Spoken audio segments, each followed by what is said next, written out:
अस्सलाम वालेकुम नाज़रीन, सिंध टीवी न्यूज़ के पारां बजट के ख़ुसूसी प्रोग्राम में मां आहियां मुंहिंजो मेज़बान फयाज़ नाइच। नाज़रीन, क़ौमी इक़्तिसादी कौंसिल अॼु पूरे मुल्क जे लाइ जेको आहे उहो 1514 अरब रुपयनि जो जेको आहे तरक़ियाती प्रोग्राम जी मंज़ूरी ॾेई छॾी आहे, जंहिंमां 700 अरब रुपया जेके आहिनि उहे वफ़ाक़ी तरक़ियाती बजट लाइ रखिया विया आहिनि, जॾहिं त चइनी सूबनि जे लाइ जेको आहे उहो 1814 अरब रुपया रखिया विया 814 अरब रुपया रखिया विया आहिनि। उन हवाले सां सिंध जे लाइ 192 अरब रुपया, जॾहिं त पंजाब लाइ 452 अरब रुपया, ख़ैबर पख्तूनख्वा लाइ 124 ऐं बलूचिस्तान लाइ 45 अरब रुपया तरक़ियाती बजट रखियो वियो आहे। उन हवाले सां ऐं उन बजट सां लाॻापियल जेके मुख़्तलिफ़ इशूज़ आहिनि उन ते गुफ़्तगू कंदासीं, जेको प्रोग्राम असांखे जॉइन कयो आहे। मां नामियारे इक़्तिसादी माहिर ऐं मशहूर मारूफ़ सनतकार जनाब इंजीनियर M.A. जब्बार साहब अचो त उन सां गुफ़्तगू करते हो। जब्बार साहब सलाम अलैकुम। जब्बार साहब, तरक़ियाती बजट जी मां फिगर हाणे ॿुधाई पई, क़ौमी इक़्तिसादी कौंसिल जेका उहा मंज़ूरी ॾेई छॾी आहे, तव्हां कीअं था ॾिसो ॾिसो, पाकिस्तान जी जेका ओवरऑल ग्रोथ आहे, या अंग्रेजी में चइबो आहे ग्रोथ ऐं स्टेबलाइजेशन ऑफ ग्रोथ, माना ग्रोथ ऐं हुनखे इस्तेहकाम ॾियणु, हीअ हुकूमत जेका आहे सा पोएं साल बि हिकिड़ी ग्रोथ जे पोयां भॼण जी कोशिशि कई। उहे ग्रोथ जा टारगेट्स मिस थिया ऐं इहे ग्रोथ जा टारगेट कई सालनि खां असां ॾिसूं वेठा त मिस पिया था थियनि। हाणे थोरी देरि लाइ जेकॾहिं असां अचूं था, छा उहो कहिड़ो फ्यूल आहे या उहो कहिड़ो जुज़ आहे या उहो कहिड़ो शइ आहे जेका कंहिं बि ग्रोथ खे, इकनॉमिक ग्रोथ खे, मयाशी ग्रोथ खे जेका असां हथी ॾींदी आहे, उहा आहे पब्लिक सेक्टर डेवलपमेंट प्रोग्राम्स। थोरी देरि लाइ जेकॾहिं असां उनखे हिकिड़े वॾे ब्रॉड अम्ब्रेला में आहियूं त उनखे चइबो आहे इंफ्रास्ट्रक्चर डेवलपमेंट्स। कंहिं मुल्क जी जेका मैशत आहे उनखे तरक़ी कराइण लाइ तव्हांजी इंफ्रास्ट्रक्चर जेका आहे सा उनखे डेवलप करणु ज़रूरी हूंदो आहे। थोरी देरि लाइ जेकॾहिं असां इहो चऊं त इन्वेस्टमेंट ऐं मजमूई पैदावार जो हिसो जेको हुकूमत जे तरफ़ां फ़राहम थिए थो, उन में हिकिड़े वॾी इंग्रेडियंट जी सूरत में पब्लिक सेक्टर डेवलपमेंट प्रोग्राम्स मौजूदु हूंदा आहिनि। पर उन सां गॾोगॾु पब्लिक सेक्टर डेवलपमेंट प्रोग्राम्स जेके आहिनि से उन्हनि खे हिकिड़ी पॉलिटिकल, मुंहिंजो ख़्यालु आहे, नुक़्ते नज़र सां ॾिसण जी ज़रूरत पवंदी आहे, छाकाणि त पॉलिटिशियन्स जो कमु आहे त कंहिं तरीक़े सां रोज़गार जेको आहे उनजी फ़राहमी, कंहिं तरीक़े सां उन इंफ्रास्ट्रक्चर जे ज़रिए प्राइवेट सेक्टर खे मोटिवेट करणु ऐं प्राइवेट सेक्टर खे कंहिं तरीक़े सां प्रमोट करणु त उहे उन वधंदड़ इंफ्रास्ट्रक्चर जी मौजूदगीअ मां फ़ाइदो वठी सघे। ऐं इहो हिकिड़ो तरीक़ो हूंदो आहे जेको ग्रोथ पैराडाइम में ॾिठो वेंदो आहे। पर उन खां अलावा जेके डेवलपिंग इकोनॉमीज़ आहिनि, ख़ासि करे उहे इकोनॉमीज़ जंहिंमें चइबो आहे त जॉबलेसनेस, अनएम्प्लॉयमेंट, बेरोज़गारी हिकिड़ी सिंड्रोम अॻे लॻियल हूंदी आहे, उते पब्लिक सेक्टर डेवलपमेंट प्रोग्राम्स जेका आहिनि उन्हनि जी हिकिड़ी ख़ातिर ख़्वास साइज़ जेका आहे सा इन इफेक्ट खे काफ़ी हद ताईं टेम्पररी एम्प्लॉयमेंट जनरेट करण जे हवाले सां ॾिसी सघिजे थी। त हीअ जेके अंग अखर तव्हां ॾिसो वेठा, पोएं साल बि असां ॾिठो था इन्हनि अंग अखरनि जी मैचिंग जेका आहे सा, जेकॾहिं थोरी देरि लाइ चीफ मिनिस्टर ऑफ सिंध जे हिन बयान जे हवाले सां ॾिसो त असां शिकायत कंदासीं त फेडरल गवर्नमेंट असांखे जेको आहे सो federal supported public sector development programmes में पैसा फ़राहम न कया आहिनि। त इन जी इम्पोर्टेंस सियासी बि आहे, मईशत जे हवाले सां बि आहे ऐं ओवरऑल इकोनॉमिक ग्रोथ जे हवाले सां बि ज़रूरी सम्झी वेंदी आहे। सवेर पाण जेको जंहिं पंहिंजो हिन ते ॻाल्हायोसीं पिए, जेको अॼु बिज़नेस रिकॉर्ड जो एडिटोरियल बि जेको जंहिं ते हुननि लिखियो आहे, गवर्नमेंट जी का स्टडी ऑफ प्लानिंग कमीशन जी शायदि जंहिंखे हुननि पंहिंजो कोट कयो आहे, जेके रिस्क आहिनि पाकिस्तान जी ग्रोथ रेट जे लाइ जेके रिस्क जेके मुख़्तलिफ़ ॿुधाया विया आहिनि, उनमें हिकिड़ो जेको इंतिहा इंट्रस्टिंग जेको मूंखे सब्जेक्ट लॻो, जेको मामिलो लॻो त जेकॾहिं पाकिस्तान जे अंदरि जेको हीअ एॾी हवा, मतिलबु जेको हिकिड़ो हाइप क्रिएट कई वई आहे चाइना पाकिस्तान इकनॉमिक कॉरिडोर जे हवाले सां, ऐं चयो पियो वञे त 42 अरब रुपयनि जी 42 अरब डॉलरनि जी जेका उहा इन्वेस्टमेंट ईंदी। तव्हांजे ख़्याल में जेकॾहिं इहा एॾी इन्वेस्टमेंट अचण वारी आहे त हू चवनि था त पोइ त ग्रोथ रेट पाकिस्तान जो 7% खां वधीक वधणु घुरिजे, पर उहो 7% जे ग्रोथ रेट ॾे असां वञूं कोन था। मतिलबु त इहो 42 अरब रुपयनि जी जेका 72 अरब डॉलरनि जी जेका इन्वेस्टमेंट आहे चाइना जे पारां, उहा ॾाढी स्लोली ईंदी। जेको हुननि जेको पंहिंजो इनकम पंहिंजो हुन मां जेको नतीजो कढियो आहे त हीउ जेको पाकिस्तान खे चयो पियो वञे त 42 अरब डॉलर अची वेंदा, 72 अरब डॉलर ईंदा, इहो ईअं पियो ॿुधायो वञे ॼण छो त सुभाणे $42 अरब अची असां वटि पवंदा ऐं पोइ हिते हुते ख़र्च पिया थींदा। इहो प्रोसेस तमामु डिघो आहे, जंहिंजे करे पाकिस्तान जी ग्रोथ रेट खे उहो सफिशंट जेको आहे पंहिंजो उहो जेको आहे उन में जीअं तव्हां चओ था जेको आहे पंहिंजो जॉब क्रिएशन ऐं ॿिया जेके इशूज़ आहिनि, ज़ाहिर आहे जेकॾहिं उहो मुख़्तलिफ़ जेके सेक्टर्स आहिनि उन पंहिंजो कॉरिडोर जा जेकॾहिं उन ते कमु तेज़ी सां हलणु शुरू थिए त शायदि इहो पाकिस्तान जी ग्रोथ रेट खे तमामु वॾो जंप ॾियारे सघे थो। ॾिसो फयाज़, सभ खां पहिरें जेको आहे सो कमज़ोरी असां कंहिं शइ में ॾिसूं था, हिकिड़े टाइम फ्रेमवर्क जे हवाले सां। टाइम फ्रेमवर्क जे हवाले सां कमज़ोरी छा आहे त प्राइम मिनिस्टर ऑफ पाकिस्तान चए थो त धरनो न थिए हा त इहो चाइनीज़ प्रेसिडेंट पहिरें अचे हा ऐं इहो सॼो प्रोग्राम मईशत जे हवाले सां जंहिंमें चइजे त चाइनीज़ हिकिड़ी इन्वेस्टमेंट पई थी अचे पहिरें शुरू थी वञे हा। वरी उन खां पोइ जेकॾहिं असां अॻिते ॻाल्हि कयूं त हिकिड़ी ग़ैर मुफ़ाहमती असां शयूं ॾिठियूं त इन कॉरिडोर जे रूट ते काफ़ी ख़दशात हुआ। अञा उहे जेके आहिनि से ॻाल्हियुनि करण खां पोइ जेकॾहिं असां अॻिते वधूं त लॉ एंड ऑर्डर जे हवाले सां अञा ताईं असां हिकिड़ो को टाइम फ्रेमवर्क बेस्ड उहा सप्लाई साइड चाइनीज़ खे न ॾेई सघिया आहियूं त कहिड़े तरीक़े सां उन खे लॉ एंड ऑर्डर जे हवाले सां उन्हनि खे इहा एश्योरेंस मिलंदी त हू जिते जिते कमु कंदा उते हू सिक्योर रहंदा। अञा इन ते कमु पियो थो थिए। उन खां पोइ ॿी ॻाल्हि हूंदी आहे डोमेस्टिक लॉस। डोमेस्टिक लॉस में इहे इन्वेस्टमेंट्स कहिड़े तरीक़े सां ईंदियूं, कहिड़े तरीक़े सां इहे प्रोटेक्ट थींदियूं ऐं कहिड़े तरीक़े सां इन्हनि खे कंसेशन्स मिलंदी ऐं कहिड़े तरीक़े सां जेको आहे सो असांजी पंहिंजी जेके इंफ्रास्ट्रक्चर डेवलपमेंट या पब्लिक सेक्टर डेवलपमेंट प्रोग्राम उहे कहिड़े तरीक़े सां इन सां इंटीग्रेट थींदा। इहे सभु ॻाल्हियूं फयाज़ हिकिड़ियूं टाइम कंज़्यूमिंग हूंदियूं आहिनि। असां अञा ताईं रुॻो ॻाल्हियूं पिया था कयूं ऐं मुंहिंजे पंहिंजे ख़्याल में असांखे ॻाल्हियुनि करण जी आदत जेका आहे सा हाणे खां न आहे। मां त पंहिंजी उमिरि में इहे ॻाल्हियूं जेके आहिनि से काफ़ी यानी ॿुधियूं आहिनि। 1947 खां वठी अॼु ताईं जी हिस्ट्री आहे। गवर्नेंस जा फेल्यूर्स रहिया आहिनि, इकोनॉमिक मैनेजमेंट जा फेल्यूर्स रहिया आहिनि। लॉ एंड ऑर्डर जेको आहे सो मुंहिंजे पंहिंजे ख़्याल में उहो हिकिड़ो एॾो त वॾो गंभीर मसइलो आहे हिन वक़्तु जो फॉरेन इन्वेस्टमेंट्स खे हाणे तव्हांखे हिकिड़ी बटालियन ऑफ आर्मी खपे जेका उनखे प्रोटेक्ट करे। हाणे तव्हां वारी ॻाल्हि त 7% ग्रोथ, इकोनॉमिस्ट जेके इंडिपेंडेंट आहिनि उन्हनि जी इहा आरा आहे त पाकिस्तान खे 10 सालनि ताईं 7% ग्रोथ खपे त पाकिस्तान 1990 वारे पंहिंजे जेके macro economic indications, macro stability या जॉब जी फ़राहमी या ॿिए क़िस्म जूं जेके बि सूरत हाल आहियूं उन ते वापसि वञे। माना असां त ॻाल्हियूं पिया था कयूं त वापसि थियूं 7% ग्रोथ ते। हाणे तव्हां जेका 7% ग्रोथ जी ॻाल्हि कई आहे हिन सॼे डॉक्यूमेंट्स में हिकिड़े हवाला पिया था अचनि। छा वेठा हवाला अचनि त हिन ग्रोथ जो 1 खां वठी 1.5% स्पिल ओवर इफेक्ट पवंदो।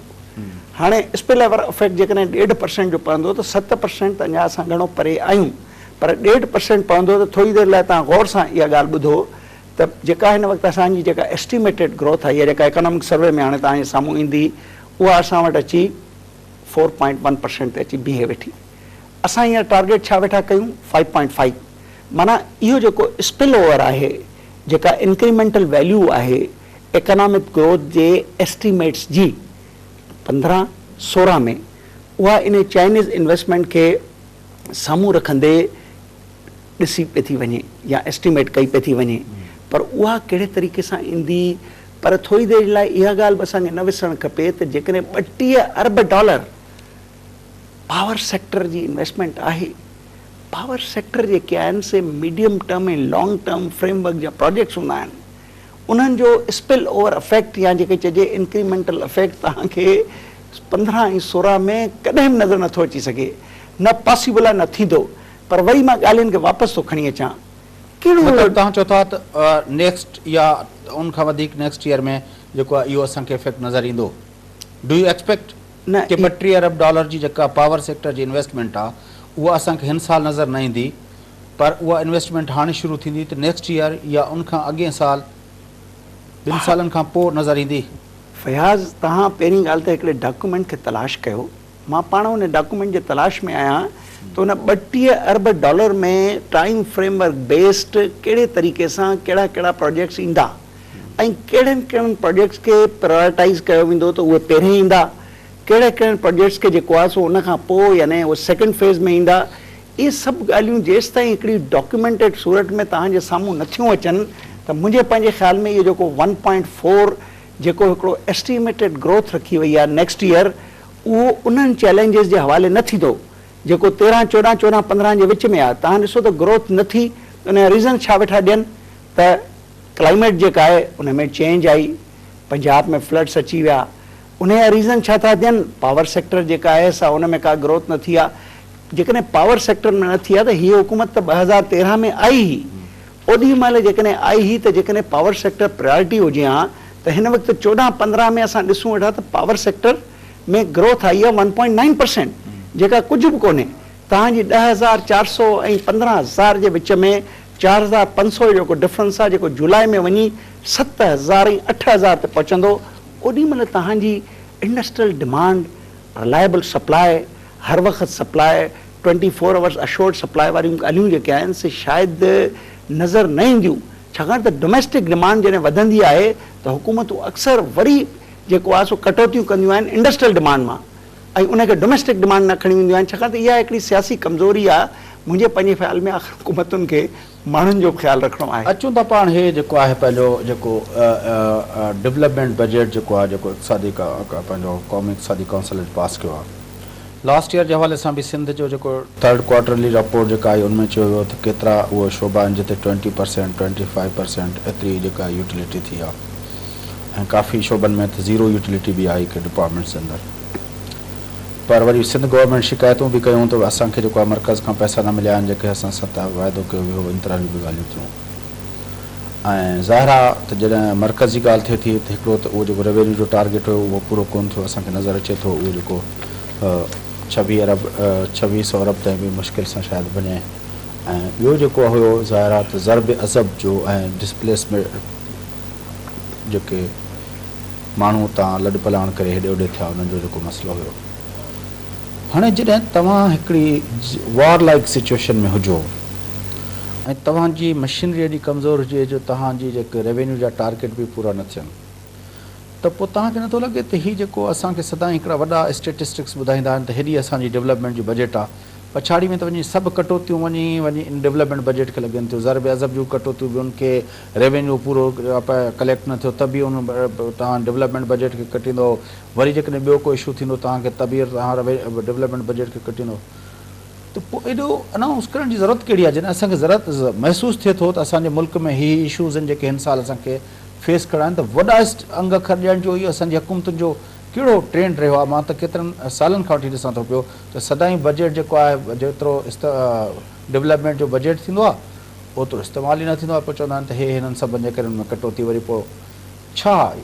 ॾिसो फयाज़, सभ खां पहिरीं जेको आहे सो कंहिं बि मुल्क जी इकोनॉमीअ खे जेकॾहिं सेल्फ रिलायंट थियणो आहे, ख़ुदि इनसारी ते अचिणो आहे, ऐं अंग अखर जेके बि सॼे साल लाइ ॾिना वञनि उन्हनि अंगनि अखरनि जी पाबंदी जेका आहे करणी आहे, त उन जे लाइ जेको बेस हूंदो आहे उहो हूंदो आहे वधि में वधि पंहिंजा जेके डोमेस्टिक रिसोर्सिस आहिनि उन्हनि जो इस्तेमालु थिए।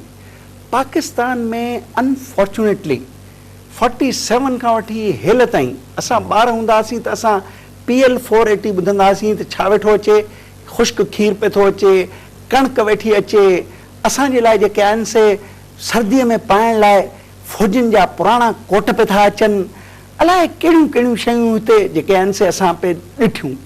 उन्हनि जी कंटिन्यूटी हाणे छा आहे, रेमिटांसिस, फॉरेन ग्रांट्स, फॉरेन असिस्टेंस ॿिन्हिनि तरीक़नि सां वेठी अचे, कैश एंड काइंड में वेठी अचे, जेकॾहिं काइंड में वेठी अचे त बाज़ारुनि में उहा विकामंदे बि नज़र आई आहे।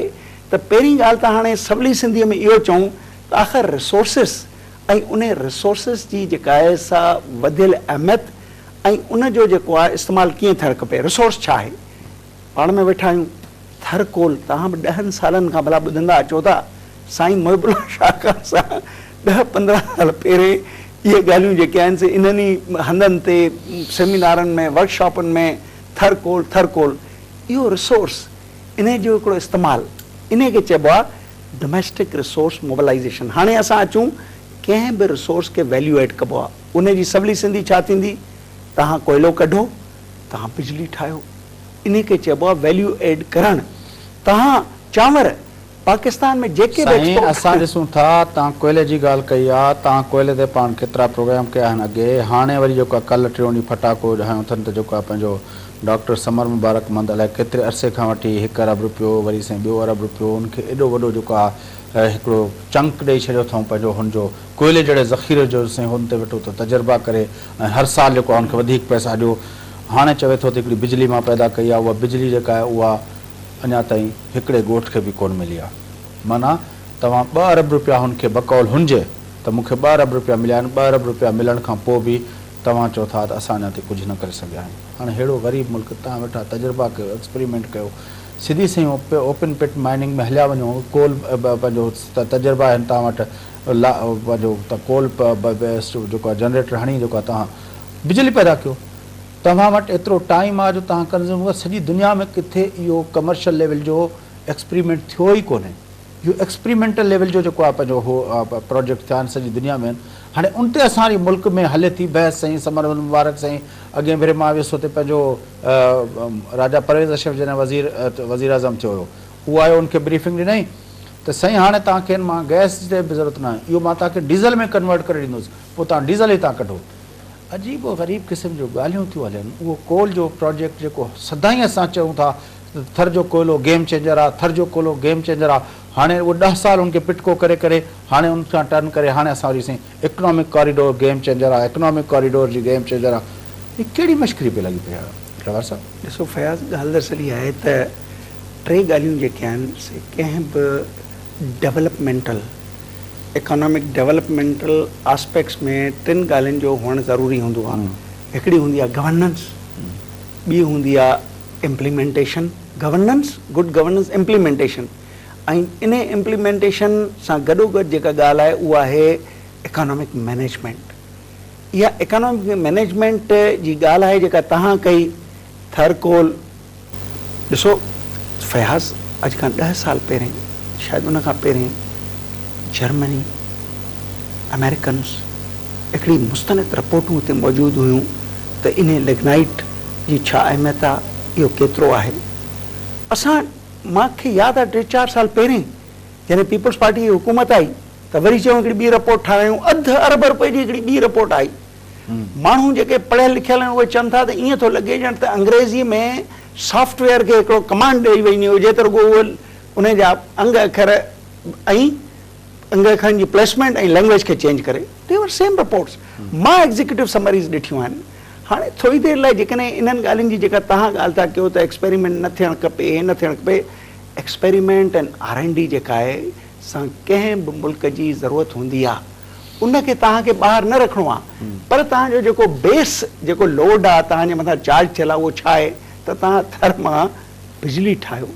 330 मेगावाट जूं ॻाल्हियूं पिया था कयूं। एक्सपेरिमेंट जी ॻाल्हि ई कोन्हे न, सॼी दुनिया एक्सपेरिमेंट उहो करे चुकी आहे।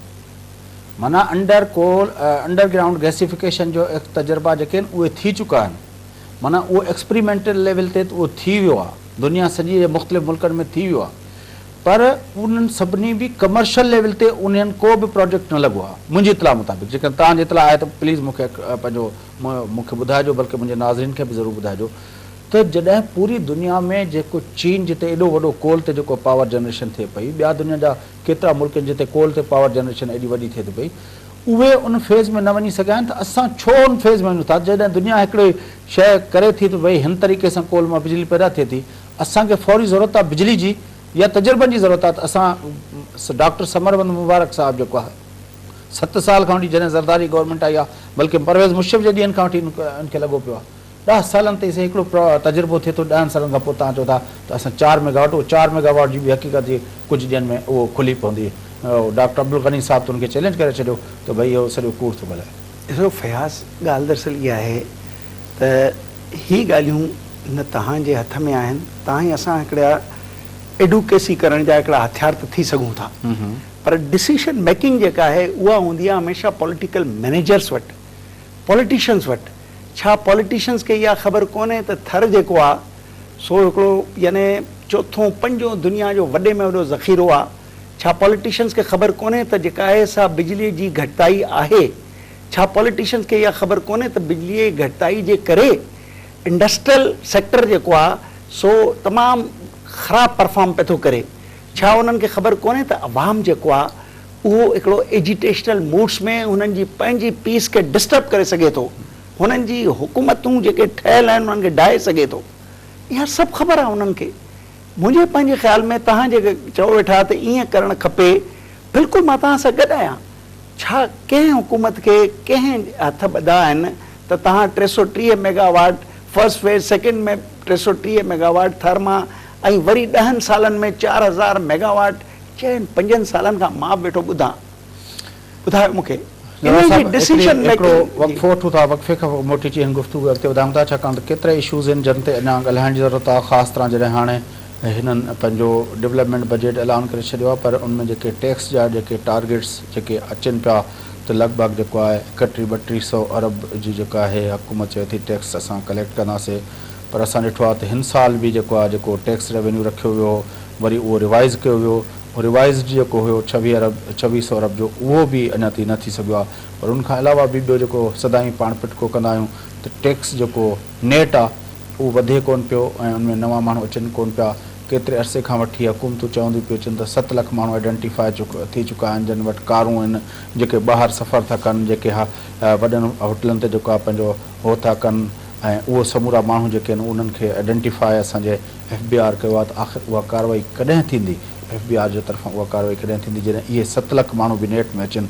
छाकाणि त हिन वक़्तु पंहिंजो नेट टैक्स नेट जेका आहे उहा तमामु नेरो आहे ऐं उनमें बि जेको आहे जेको चवनि था पिया त सैलरीड क्लास खे कढी छॾियो 3-4 लख माण्हू, त बाक़ी तव्हांजा वञी 2-4 लख माण्हू आहिनि जेके टैक्स ॾियनि था पिया। त इहे जेका सर्कमस्टेंसिस आहिनि जेके असांजी टैक्स रेवेन्यू तव्हांखे यादि हूंदो त हुन पंहिंजो हैलरी क्लिंटन बि चयो त भई पंहिंजनि माण्हुनि खां टैक्स वठो, पोइ असां जहिड़नि मुल्कनि जे टैक्स पेयर माण्हू जी जेका मनी जे बारे में ॻाल्हायो।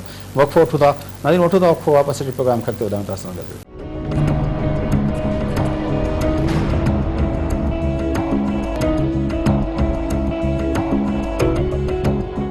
वेलकम बैक नाज़रीन, अचत प्रोग्राम जे सिलसिले खे अॻिते वधायूं, गुफ़्तगू कयूं था मुल्क जे बजट ऐं इक़्तिसादी मामलनि जे हवाले सां। मुल्क जा नामियार सनतकार ऐं मारूफ़ पंहिंजो इकोनॉमिस्ट MA जब्बार साहब सां गॾु आहिनि। अचो त हुन सां गुफ़्तगू खे अॻिते वधायूं। जब्बार साहब, हीअ जेका ॻाल्हि ॿोल कईसूं पहिरें टैक्स जी, अगेन वरी जॾहिं पाण पंहिंजो हिन जी जेका पाण डेवलपमेंट जे बजट जी ॻाल्हि कईसीं, टैक्स असां वटि जेको टारगेट आहे उहो मुंहिंजे ख़्याल में 8% आहे टैक्स रेवेन्यू असांजो, टैक्स टू GDP रेशियो जेको असांजो आहे। उहो 8% बि असां अचीव नथा करे सघूं। पोइ किथां तव्हांजा डेवलपमेंट थींदा ऐं तव्हां वरी पंहिंजो जेको आहे ॿिया मामला कंदव। टैक्स जे मामले में तव्हां रहिया आहियो पंहिंजो पंहिंजो हिकिड़े सनतकार जे तौर ते बि मुख़्तलिफ़ हुननि में, छा मसइलो आहे टैक्स पाकिस्तान में कलेक्ट छो नथो थिए? जॾहिं तव्हां चओ था त तव्हां ऑपरेशन कयो था, तव्हां मिलिटेंसी खे बि मुंहुं ॾेई वञो था, तव्हां हे कयो था, तव्हां मुल्क मां जेको आहे पंहिंजो हिंदुस्तान खे बि मुंहुं ॾिनी वेठा आहियो, अफ़गानिस्तान खे मुंहुं ॾिनी वेठो, पंहिंजे माण्हू खां टैक्स वठण में तव्हांखे छा प्रॉब्लम आहे? ॾिसो फयाज़, तमामु हिकिड़ी यानी हैरान कुन ॻाल्हि अथव त जॾहिं असांजी इकोनॉमी जी साइज़ जेके हमेशह चइबो आहे GDP ग्रॉस डोमेस्टिक क़ौमी मजमूई पैदावार, उहा घटि हुई त असां 13-14% ऑफ GDP ते टैक्स उगाड़ींदा हुआसीं। इहे 2 डिकेड्स खां पुराणियूं ॻाल्हियूं अथव। मां हैरान थियुसि त हिकिड़े माण्हू जी जेका आहे सा लंडन में हिकिड़ी थेसिस जेका आहे उन में हुन इहा ॻाल्हि यानी लिखी, यानी 2 डिकेड पहिरें 20 साल पहिरें त 13%-14% घटि आहे। डेवलप्ड कंट्रीज़ में 30-40-50% आहे ऐं अहिड़े क़िस्म जे डेवलपिंग कंट्रीज़ में 16-17% आहे ऐं असांखे हर साल 2 खां 2.5% वधाइणु खपे। उन पंहिंजे रिपोर्ट में मुख़्तलिफ़ जेके आहिनि से ज़ावियनि सां जेके ॻाल्हियूं कयूं असां अॼु बि कयूं त टैक्स मशीनरी जेका आहे सा उन में जेको आहे सो 2 ॻाल्हियूं जेके पाकिस्तान में आहिनि त हिकिड़ी त टैक्स मशीनरी जी कारकर्दगी ऐं उन जो जोड़ जुक ऐं उन जे कम जे तरीक़ेकार सां टैक्स इवेजन वधे वेठी माना टैक्स बचाइण वारो रुझान वधे वेठो ऐं टैक्स कंप्लायंस जेका आहे माना उहा घटिजे वेठी। टैक्स कलेक्शन मशीनरी खां जेके एविडर्स आहिनि उहे वधीक स्ट्रॉन्ग थी विया आहिनि। ॾिसो न तव्हां, यानी अंदाज़ो लॻायो टैक्स कलेक्टर्स खां एविडर्स वधीक स्ट्रॉन्ग, यानी एवेजन वधे वेठी ऐं टैक्स कंप्लायंस घटिजे वेठी। इहे ॿ रीज़न्स आहे। हाणे उन रीज़न ते मां हींअर न पवंदुसि, तव्हांजे प्रोग्राम जो दौरान जो महदूद आहे, हिकिड़ी पूरी हिकिड़ी PhD जे लाइ हिकिड़ी रिसर्च हुई। हाणे वापसि अचूं तव्हांजे हिन सुवाल ॾांहुं त पाकिस्तान जी हिन वक़्तु जेका सूरत हाल आहे, तव्हां बिल्कुलु सही चओ। हिकिड़े सेमिनार में डॉक्टर अरशद हुसैन थो चए, तव्हां ख़बर आहे गवर्नर रहियो स्टेट बैंक जो, त जी पाकिस्तान जे हिन निज़ाम में आख़िर पैसा आहिनि किथे? 1300 अरब रुपया 5-6 महीना पहिरीं जी ॻाल्हि, 1300 अरब रुपया असां ॾेई छॾींदासीं कर्ज़नि में, असां 800 अरब रुपया ॾींदासीं डिफेंस में, उन खां पोइ असां हीअ जेका सिविल गवर्नमेंट जी सर्विस डिलीवरी, जंहिंमें का सर्विस डिलीवरी कोन्हे, उन मद में जेको आहे सो 400 खां वठी 450 अरब रुपया उते ॾेई छॾींदासीं। हाणे तव्हांजी जेका टैक्स कलेक्शन आहे, बचो छा तव्हां वटि? बाक़ी थोरी देरि लाइ जेकॾहिं कंहिं मुल्क खे असां चऊं सेल्फ रिलायंट आहे, ख़ुदि इनसारी आहे, उनजे पंहिंजे ओगाड़ियुनि ते, पंहिंजी कलेक्शन ते छा वेठी हले? 1300 माना 2100 खां पोइ 400-500 रुपया तव्हांजी जेको आहे पगारनि जा पेंशन। तव्हां ॾिसो न, यानी तव्हां वटि डेवलपमेंटल यानी इकोनॉमिक्स जे हवाले सां, जंहिंजी तव्हां थोरी देरि ॻाल्हि कई, PSDP public sector development, annual development programme, infrastructure development programme, जेके हिकिड़ा फ्यूल हूंदा आहिनि कंहिं बि इंजन खे हलाइण लाइ। हिते इंजन आहे इकोनॉमी, उन जा फ्यूल सपोर्टिंग लाइ तव्हां वटि पैसा कोन्हनि। हाणे वापसि अचूं त जेकॾहिं हिन वक़्तु छा वेठो थिए भला? हिन वक़्तु तव्हांजो जेको पोयों बजट आहे उनजे खदोखाल ते अचूं, असां 2900 अरबनि रुपयनि ते प्लस ते हिकिड़ो एस्टिमेट रखियो कलेक्शन जो, 205 अरब रुपया घटायासीं, थर्ड रिवीजन आई, ठीकु आहे। हाणे उहा रिवीजन आई, हाणे हिन साल वरी जेको आहे सो एस्टिमेशन जेका पई थी अचे उहा आहे 3100। 3100 हाणे इन बजट जी जेका खदोखाल आहिनि उन में ख़ुदि 1400-1500 अरब रुपया डेफिसिट फाइनेंसिंग आहे। माना उहा किथां अचे? या बैंकुनि खां बारो कयो, कुझु जेके आहिनि से डोनर्स ॾियनि, कुझु जेके आहिनि से कंहिं तरीक़े सां जेको आहे सो असिस्टेंस अचे, के असिस्टेंसिस जेके वर्ल्ड में ऑब्लिगेशन्स आहिनि उन तहत बजट खे फाइनेंस करण लाइ अचनि, या कॾहिं कॾहिं वर्ल्ड बैंक चए थी हा बाबा 3-4 सालनि लाइ असां तव्हांजे बजट खे जेको आहे सो कंहिं तरीक़े सां इन डेफिसिट खे को परसेंटेज घटि कंदासीं। त हाणे इन सॼे सूरत हाल में तव्हांजो सुवालु इहो आहे त आख़िर जेको आहे सो छो न वेठी जेका आहे सा इहा टैक्स कलेक्ट थी सघे हिननि माण्हुनि मां? हिन बजट में तव्हां हिकिड़ी नओं हथियार ॾिसंदव, उहो हथियार इहो आहे त हाणे छाकाणि त टैक्स कलेक्ट करण जो निज़ाम जेको आहे उहो हूंदो आहे डायरेक्ट टैक्सिस ते, त तव्हांजी जेतिरी आमदनी आहे तव्हांखां ओतिरो टैक्स वरितो वञे। हिकिड़ो ॿियो सिस्टम हूंदो आहे जंहिंखे अक्सर चयो वेंदो आहे त रिग्रेसिव सिस्टम, उहो हूंदो आहे इनडायरेक्ट टैक्सिस, जंहिंखे चयो वियो आहे जनरल सेल्स टैक्स। चांहि पे था पियो 17% ॾियणी आहे, पाणी पे था पियो 17%, खीर जो ढुक ॾियो, पंहिंजो पैकेट वठी 17% ॾियणी आहे। हर शइ ते तव्हांखे जेको आहे सो 100 रुपए ते 17% पास ऑन करणा आहिनि। कंहिं ते? हिकिड़े आम माण्हूअ ते। हाणे हिन साल जे जेके खदोखाल आहिनि असांजे साम्हूं पे था अचनि, उन में हिकिड़ी ॻाल्हि जेका असां ॾिसूं वेठा उहा छा वेठी अचे त इनडायरेक्ट टैक्सिस जेके आहिनि उनखे वसूलियाबीअ जो तरीक़ो जेको आहे सो जेको सम्झ में अचे वेठो, उन खे वधाइण लाइ हर शइ ते इनडायरेक्ट टैक्सेशन कयो। हिकिड़ो माण्हू टिकट पियो थो ख़रीद करे, पोइ दफ़े चऊं त बाबा इहो 1000 ॾींदो, 2000 रुपया ॾींदो, जेकॾहिं हो इनकम टैक्स फाइलर न आहे, पंहिंजो क्लेम न करे सघंदो, उन ते वधायूं। हाणे उन्हनि ते वधाईंदा, इंट्रस्ट ऐं डिविडेंड ते वधाईंदा, कैपिटल मार्केट में हर हंधि, इवन एतिरे ताईं रिपोर्टिंग पई थी अचे त खीर जेको आहे, जेको यानी हे कंपनियूं जेके आहिनि से 0 रेटेड में अचनि वेठियूं, चवंदा बाबा इहा 0 रेटेड जेका आहे सा सिस्टम ख़तमु करे इन्हनि खे टैक्स एग्ज़ेम्पशन ॾियो। पर केरु सम्झे कोन थो त टैक्स एग्ज़ेम्पशन जो मतिलबु इहो हूंदो आहे त जेके शयूं उहो ख़रीद कंदो 17% ते, उहे तव्हां खां वठंदो। हिकिड़ो एस्टिमेट आयो अथव मुख़्तलिफ़ अख़बारुनि में, तव्हां ॾिसंदो त इहा हिकिड़ी वॾी डिस्कशन पई थी हले त जेकॾहिं अहिड़े तरीक़े सां यानी खीर खे जेको आहे सो टैक्स एग्ज़ेम्पशन मां कढी करे, जेको 0 रेटेड मां कढी करे टैक्स एग्ज़ेम्पशन में आणो त 5-6 रुपया खीर महांगो थी वेंदो। हाणे जवाहर साहब, हिन में हिकिड़ी ॿी जेका ॻाल्हि आहे उहो जेको हिन भेरे जेको हुकूमत जा जेके मीडिया मैनेजर्स आहिनि, पंहिंजो जेके फिनांस मैनेजर्स आहिनि, उहे चवनि पिया त 270 अरब जी असां वधीक टैक्स खणी ईंदासीं, 270 अरब। उनमें जेको आहे 2-3 शयूं हो चवनि था, हिकिड़ो त न्यू टैक्स जे नाले में हिकिड़ो थी वियो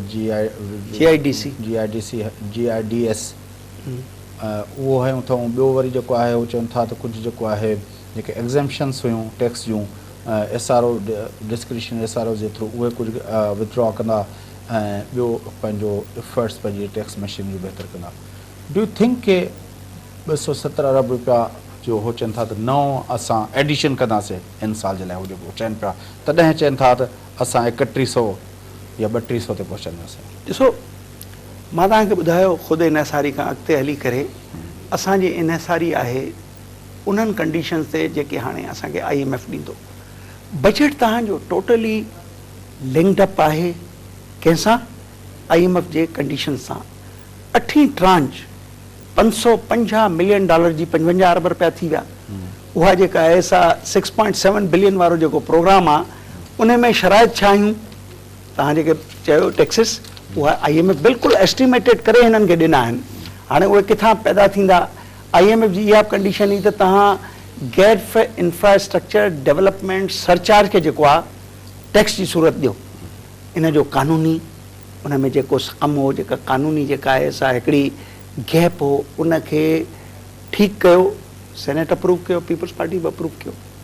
यानी सिंध में गैस सरप्लस आहे, पर असां हाणे वधीक पैसा ॾींदासीं। ठीकु आहे, पीपल्स पार्टी असांजी पार्टी आहे, तव्हां बि वोट ॾिनो, छो नथी करे? कंहिंते बिज़नेस कम्यूनिटी सिंध जी कराची जी? मूं कल्ह पंहिंजो तव्हांजे वोहरा साहिब खां पुछो, ऐं काठी जो जेको सदर आहे रशीद सिद्दीकी साहिब, मां उनखां पुछो, मूं चयो बिज़नेस कम्यूनिटी सिंध जी छो नथी किराए करे? त भई असांजो जॾहिं तव्हां 18वीं तरमीम पास करे हाणे सूबनि खे मालिकी जा इख़्तियार ॾेई छॾिया आहिनि, त असां वटि त आहे न। तव्हां डेवलपमेंट इंफ्रास्ट्रक्चर जो डेवलप करिणो आहे त तव्हां उन्हनि लाइ कंदव जिन वटि गैस न आहे न। असांखे त असां वटि त पंहिंजो सरप्लस में गैस आहे, असांखे छो खपे? तव्हांजे इन सवाल जो तमामु सिंपल जवाबु अथव। मां बि हिननि सां सॼो ॾींहुं वेठो उथां वेहां, मां हिननि खे चयो त भई तव्हां एजिटेशन कयो।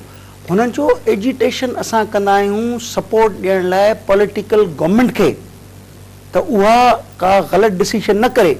हाणे पॉलिटिकल गवर्नमेंट ख़ुदि इहा डिसीशन करे चुकी आहे सिंध जी, त गैर इंफ्रास्ट्रक्चर डेवलपमेंट सरचार्ज लॻणु खपे। हाणे असां जेका आहे सा कहिड़े उन एजिटेशन जे ज़रिए इहो बिल छा वापसि वठी सघंदासीं? It has become a law of the land. Fayaz थोरी देरि लाइ सम्झण जी कोशिशि कयो त तव्हां जेका एजिटेशन कंदा आहियो, रिज़ाइनमेंट कंदा आहियो, ऑपोजिशन कंदा आहियो कंहिं शइ लाइ, त हीअ शइ न थियणु खपे। उहा शइ तॾहिं थींदी आहे, उनजी लीगल ऑब्लिगेशन तॾहिं पैदा थींदी आहे जॾहिं उहो लॉ ठहंदो आहे।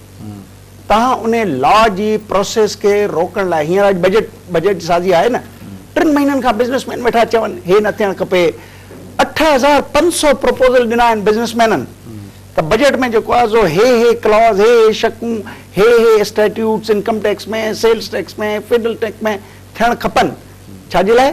लॉ पे थो ठहे, फाइनेंस बिल पे थो अचे। हाणे तव्हांजी GIDC जेका आहे उहा हीअं आई, हीअं अप्रूव थी वई। ॿुधायो कहिड़ी एडवोकेसी कंदा इहे बिज़नेसमैन? जवाहर साहिब, तव्हांजी वॾी महिरबानी, तव्हां जेको प्रोग्राम में असांखे जॉइन कयो, गुफ़्तगू थी। नाज़रीन, गुफ़्तगू तव्हां ॿुधी बिज़नेस पंहिंजो मारूफ़ बिज़नेसमैन ऐं इक़्तिसादी माहिर डॉक्टर साईं इंजीनियर MA जब्बार साहिब सां। ईंदड़ ॾींहंनि में वरी पाण बजट जे हवाले सां मुख़्तलिफ़ जेके इशूज़ आहिनि उन्हनि ते गुफ़्तगू कंदासीं। अॼोके प्रोग्राम में पंहिंजो मेज़बान फयाज़ नशकिन इजाज़त सदाईं।